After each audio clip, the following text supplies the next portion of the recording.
మనిషి జీవితం ఒక అద్భుతమైన ప్రయాణం. మనం శ్వాస తీసుకోవడం నుండి ప్రకృతిలోని ప్రతి కదలిక వరకు ఈ సమస్తాన్ని నడిపిస్తున్న ఒక దివ్య శక్తి ఉంది. ఆ శక్తి అనేది దేవుని చైతన్యం. ఇది కేవలం ఆలయాల్లో, పుస్తకాలలో లేదా పూజలలో మాత్రమే కాదు, మనలోనూ మన చుట్టూ ఉన్న ప్రతి కణంలోనూ ఉంది. చైతన్యం అంటే అవగాహన, స్పృహ. మనం జీవించడానికి అవసరమైన శక్తి, ఆలోచనలు, ప్రేమ, కరుణ ఇవన్నీ ఒకే మూలం నుండి వస్తాయి.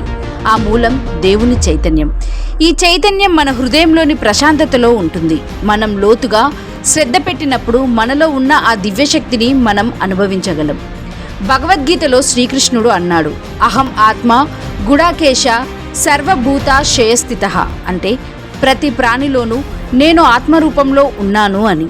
మన హృదయంలోని సాక్షాత్కార భావం, ఆత్మస్వరూపం, మనల్ని నడిపిస్తున్న అంతరాత్మ ఇవన్నీ దేవుని ప్రతిబింబాలు.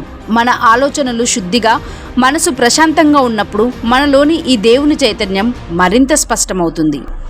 ప్రకృతిలో ప్రతి కణంలో దేవుని శక్తి నిండి ఉంది. ఒక పువ్వు వికసించడం, పక్షి కోయిల స్వరంతో పాట పాడడం, గాలి వీచడం, వర్షం కురవడం ఇవన్నీ ఆ దివ్య చైతన్యం యొక్క ప్రత్యక్ష సాక్ష్యాలు.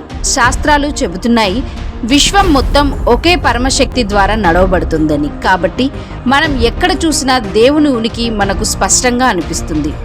నిశ్శబ్దంలో కూర్చొని మన శ్వాసపై దృష్టి పెట్టడం ద్వారా మనసులోని దివ్యశక్తిని అనుభవించవచ్చు. పచ్చని చెట్లు, నదులు, పర్వతాలను గమనించడం ద్వారా ఆ దివ్యశక్తి సాన్నిధ్యం తెలుస్తుంది. మనిషిలోని దేవుని చైతన్యాన్ని ప్రేమతో, కరుణతో చూసినప్పుడు మనం ఆ దివ్యత్వాన్ని మనసారా అనుభవించగలం. మన ఆలోచనలను పరిశీలించడం ద్వారా మనలోని ఆత్మస్వరూపం గురించి స్పష్టత వస్తుంది. దేవుడు దూరంగా ఉన్న ఆకాశంలో నివసించే శక్తి కాదని మనం గ్రహించాలి.